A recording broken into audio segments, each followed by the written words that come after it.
Greetings, class, and welcome to section 2 of our unit, the process of science. In this particular section of our notes, we'll be concentrating on the corresponding sections in our textbook of 1.4 to 1.8.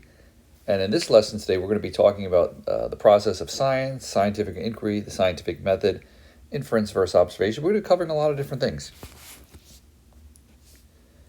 First, let's start by reviewing what science is. We talked about this at the beginning of the semester. Remember, science is a way of knowing. It's an approach to understanding the natural world. So when we're talking about science, like when we're thinking distinctly about science class, we're talking about having knowledge about the natural world. Now, how do scientists gain that knowledge? They use an evidence-based process, which is based on this idea of inquiry, where you're coming up with questions and then trying to find answers to these questions. This particular process, of course, has a formal name. We call it the scientific method. And this is kind of what differentiates science from other types of endeavors in life. The scientific approach, the scientific inquiry process, the scientific method, if you will, involves creating hypotheses or predictions based on observations and then testing those hypotheses via experimentation. That's the hallmark of the scientific process, is the idea of creating a hypothesis, a potential answer, prediction, solution, whatever, some type of proposal based on what you observe. The ability to test it is crucial. If you cannot come up with a test to verify your hypothesis, you don't have a good hypothesis. You have to refine it some more. Now, if enough work is done, enough scientific knowledge is gathered, you have many scientists working, you might create all different types of ideas that can be unified under one broad range of set of ideas. We call that a theory. A theory is a large body of scientific work that is supported by a great amount of evidence. Now, scientific theory is almost like a living and breathing organism. It does change and evolve over time. As scientists gain more knowledge, theories will need to be adapted and changed. And so a theory is the best truth that science knows at a particular moment based on the knowledge that's already been gathered, the technological instruments that can be used by the scientists, etc. But theories do change over time. That's different than a law. A law is a scientific rule of nature, and those are expected not to change. If it's a law, it's something that would be true today, 500 years from now as well. Whereas theories, for example, like the theory of the atom, continually changes and evolves as we learn more about the atom. We create better models, better simulations. We have better instruments to be able to detect more information about them. And that's just one example.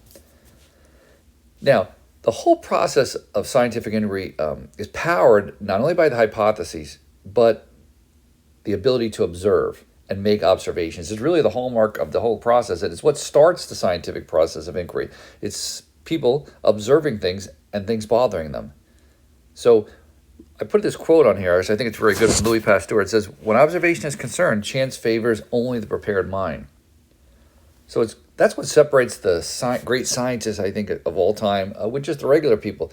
The scientific-minded people, these are the people that are prepared to recognize the significance of the things they observe. Some of the people may not even realize the significance of what they observe, and they observe things through their lives. They don't think twice about them. But there are certain particular people that when they make observations, those observations trigger questions, making them want to make more observations and trying to figure out things. Okay, and that's kind of what Louis Pasteur was talking about.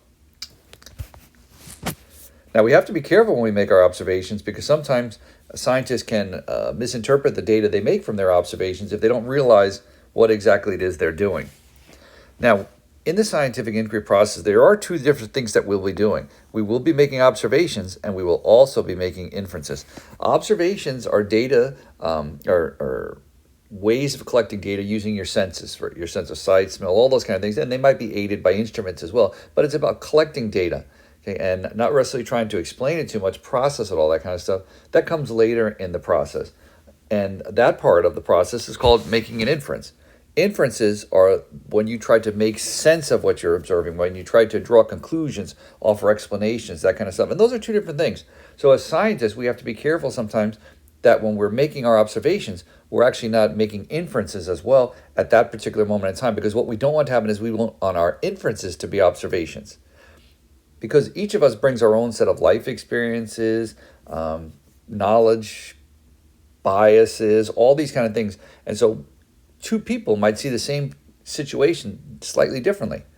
Okay, so we have to be careful about that. We have to be cognizant sometimes that what we're observing, we might actually be inferring about. And there's a place for inference, of course, is an important part of the scientific method, but so is observation, getting that data recorded accurately first, so then that you can process and observe it later. And it's very hard. And if you remember, in class, we did a couple of exercises where we looked at pictures, and it's very hard sometimes to discern the inference from the observation because our brain is so powerful, it happens very quickly. But a good scientist is cognizant of when they're doing both, and both are an important part of the process.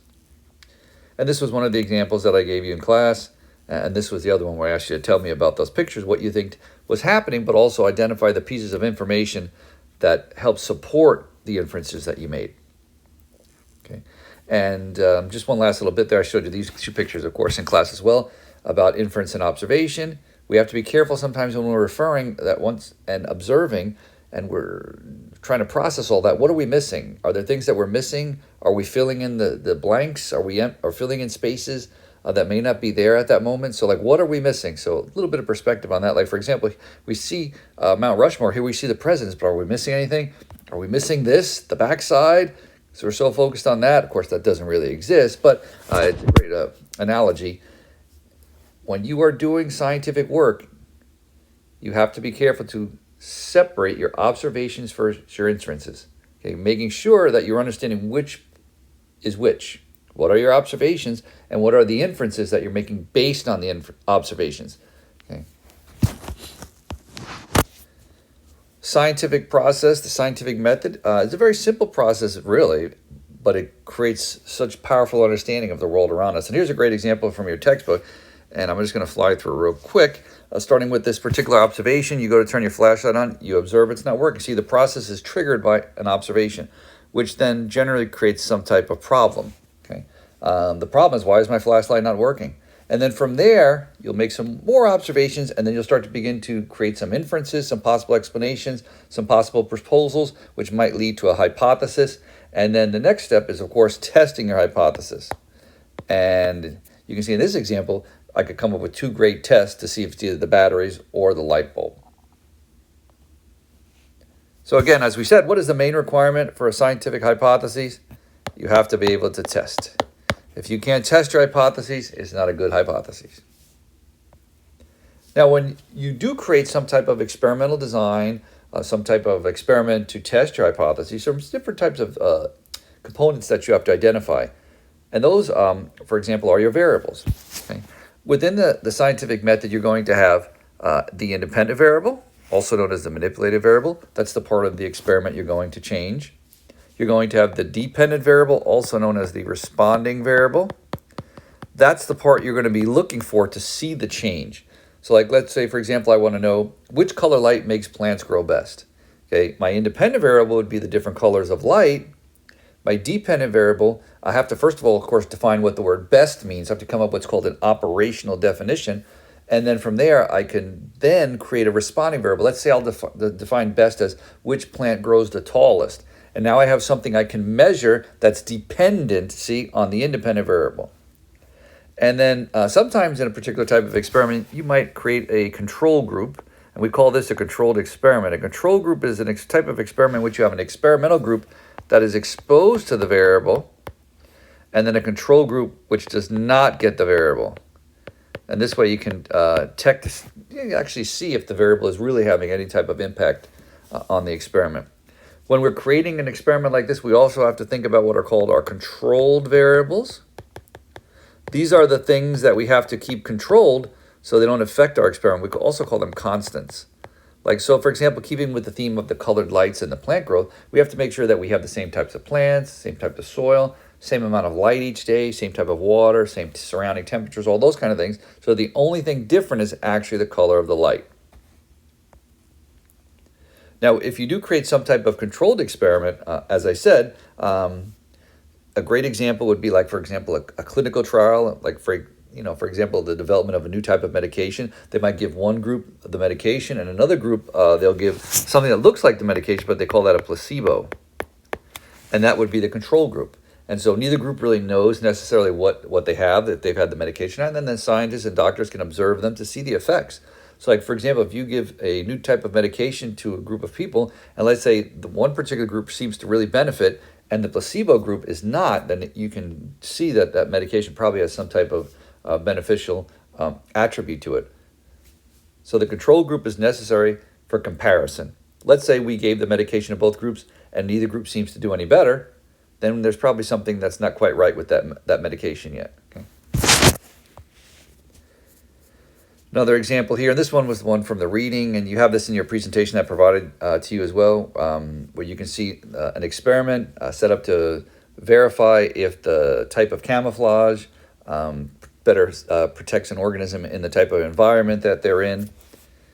And of course, I don't know, it's pretty obvious. And then if you see the data, you can see here, of course, the number of attacks on non-camouflage models. You can see in those particular environments, being camouflaged versus being non-camouflaged is very beneficial. Camouflaged organisms, those that have coats, and this is what we're going to talk about later when we talk about evolution adaptation, those that have coats that match their environment, much less likely to get attacked, where those that were non-camouflaged were. So this is a great example of some type of scientific method in which you're asking this question: does camouflage benefit organisms? And then you can collect this kind of data, go through an experimentation after you formulate a hypothesis and test it and see your results here. The whole theme of our textbook series, of course, is the red panda, and it's a perfect example for what we're talking about because this is a great example of how science evolves over time, and as we learn more, things that we once thought were true, or maybe we didn't know a lot about, now we know more, or we're more accurate, more close to the actual truth. There was a time that red pandas were classified closely to raccoons. Then also some groups thought they were more closely aligned with like the giant pandas because of their diets, their habitat, that kind of stuff. But now that they're studying DNA, which is technology that didn't even exist a few decades ago, scientists are able to even get a better understanding of where the red panda fits in. Okay, so whereas 30 or 40 years ago, the scientists really couldn't necessarily make that observation, now they can. So sometimes organisms have to be reclassified, regrouped, and that kind of stuff as we learn more about them. So this question here now is, should they be grouped here with the raccoons or the pandas, or maybe should they be regrouped on their own based on the new information? Now, this question we talked about in class, is comparison of DNA an observational or experimental endeavor? In this case, it's really more observational because what you're doing is you're observing the different DNA sequences and using them to compare with each other. So that's that kind of data then that's used to support the argument of where these red pandas fit in with the other organisms that we mentioned. Now, it's important to understand that science is a repetitive, nonlinear, and collaborative process. And the centerpiece of it all is the hypotheses. It's the core of everything. Okay, and then from that, science is able to accomplish things like explore and discover, and then analyze data, provide feedback, peer review, and working within the scientific community. And then also that knowledge that's gained has societal benefits and outcomes as well. But it's repetitive, which of course it means it repeats. It's a never-ending cycle. It's nonlinear. It doesn't go from point A to point B necessarily. Okay? And it is collaborative. Like I already mentioned a moment ago, it does involve working with other scientists in teams, putting out publications, getting peer-reviewed and feedback from other scientists as well. Looks something like this, but you can see here the centerpiece is the formulation of the hypotheses. And then you can see arrows go in each direction. It's a never-ending process. Each part feeds another part, okay? And they're all interconnected together almost in like a web. But this, if you imagine it's almost like a wheel, but the center hub of the wheel is the formation and the testing of hypotheses, which powers all the other parts as well. Now, last thing I want to finish up talking about here is this relationship between science and technology. As we said, science is the understanding of natural phenomena. That understanding is then used in the development of technology. Technology is the application of scientific knowledge, basically really for the betterment of humankind. But the two fields are interdependent on one. The more understanding we have of science, the better technology we can create. The better technology that we create, the better we understand science, right? Because we can create new instruments, new tools that can allow better science to be done, which can make for better discoveries, which allows for better technology. So that's a cycle as well that's never ending too. And so that, I think, closes us out. We'll show you these two slides here as an example. You guys know what this is. This is the cone of uncertainty that they put out for hurricanes, but it's really not a cone of uncertainty. It's pretty darn accurate these days when you think about it. Okay, this is a modern day one, I think just from a couple of years ago, but this is a great example of how we've increased our understanding of science in terms of meteorology, weather forecasting and stuff, which has allowed to development of better technology, like better forecasting programs and that kind of stuff. So nowadays we're actually able to create a forecast cone that can go 5 days out, and it's very accurate. Okay, I mean, it's not going to pick a GPS exact location down to an address in a street, but it does give local officials, communities, better time, better information, so they can make decisions to keep the people in those areas safe. This is what the cone looked like 30 years ago in preparations for the predictions for what was then Tropical Storm Andrew before it came Hurricane Andrew. And you can see the difference in our understanding of meteorology, hurricane phenomena, that kind of stuff. And there just wasn't the accuracy there. Look at this. This is only 3 days out. 1, 2, 3. And look how far their spread is. And then if you take it out 5 days to where we go now, look how far their cone is back then. Okay, so again, you can see a great example of this interdependency of science, technology together. Our understanding of the natural world leads to the development of better technology. And then that technology helps us better understand science. So they'll develop meteorological instruments, new instruments to be able to better forecast the weather, which will lead to better forecasts. So it's a never-ending cycle. And so that completes the second part of our unit. And so it leaves us one section left, which is going to be our section on measurement.